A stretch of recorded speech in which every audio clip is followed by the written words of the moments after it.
Time for a cup of tea? Too early for a tea break? I guess it depends what time you start work. How much would you pay for a good cup of tea? Chance to sit down, recharge, gear up for the next bit of work you got to do. Can you even put a price on that? Turns out you can, especially when the humble tea break is taken away.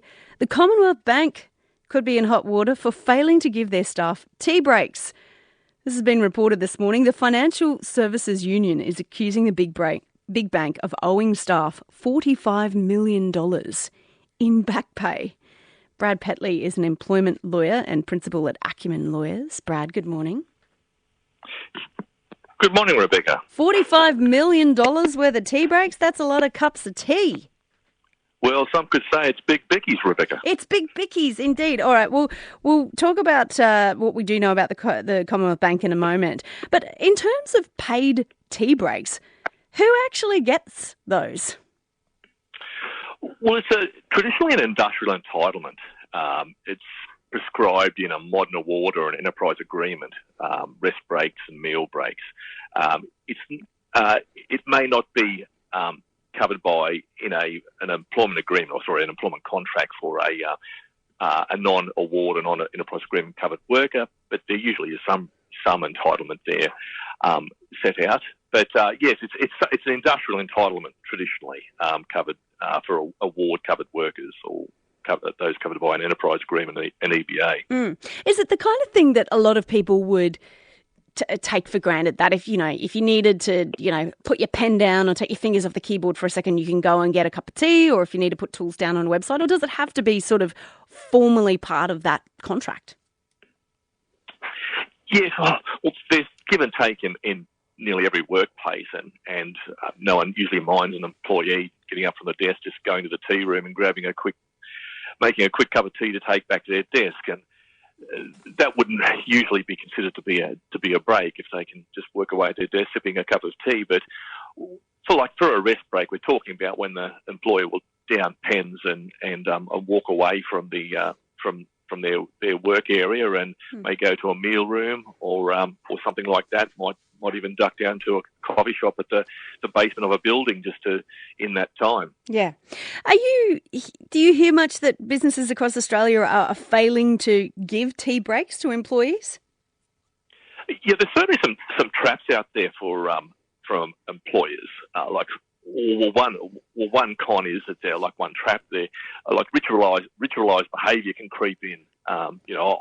Where employees may pad out a break beyond the amount allowable. A rest break in a modern award is usually a 10-minute paid rest break, and there's usually two a day for a full-time worker.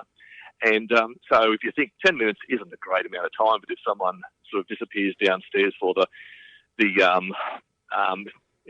quote quick coffee and they're standing in line for their coffee, then they may have some colleagues with them that have a chat, so it can easily turn into 30. They could be missing for 30 minutes, and you can have that sort of creep in a workplace, which impacts on productivity. So that's one con. Yeah.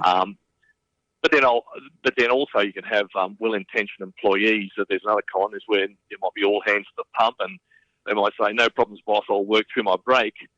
And there can be a real trap for an employer because, for example, the clerical award prescribes that an employer must pay an employee 200% of their minimum hourly rate where they're required to work through their meal break. Oh, how often does that actually happen? Well, it has happened where employers are being caught out or that claim's been brought because there's a 6-year period where a claim can be brought from the time the entitlement is crystallises or is there. Wow. So I would love to hear from if there's anyone listening this morning who gets a 200% increase on their hourly rate if they work through their break. That just sounds extraordinary. But if it's there, Brad, perhaps it exists. Give me a call, 1300 222 612. Do you get breaks at work? Brad talked about their, 2 10-minute rest breaks in an average day, and then plus lunchtime as well, Brad, on top of that? Yes, that's correct. Yeah. The awards usually prescribe a 30 to 60-minute unpaid meal break. Okay, well, let's do a quick little break survey, if you like. Give me a call Although if you're at work, maybe you're only on a 10-minute break, send a quick text 0467 222 612. Do you get work breaks? How many do you get a day? Are they considered paid breaks? Let me know this morning, 1300 222 612. You are listening to Brad Petley, who is an employment lawyer. This is off the back of this accusation from the Financial Services Union against the Commonwealth Bank, who they say have failed to give their staff tea breaks. They say that their staff are owed $45 million in back pay. This is for an estimated 3,000 staff. And that means each person would be entitled to $15,000 in back pay. Just extraordinary.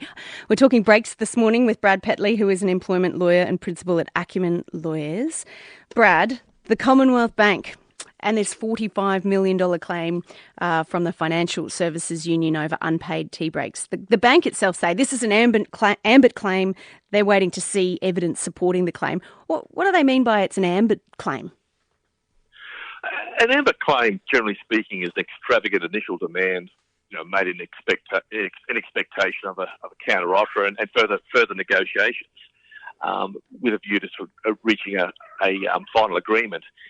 Now, ambit claims are traditionally part of the fabric of Australia's industrial relations system, and they're often used as a device to initiate an industrial dispute traditionally, and so a party could initiate a dispute with a view to getting in front of the industrial umpire, like getting in front of an industrial relations tribunal to have it conciliate and arbitrate a dispute. And it often happens in the background of EVA negotiations. Yes. Do you think this is the Financial Sector Union kind of, I guess, throwing down a fairly dramatic set of numbers to try and get a bigger picture or longer term change? Yes. Well, this is the background. There are negotiations in place for a new enterprise agreement every 4 years.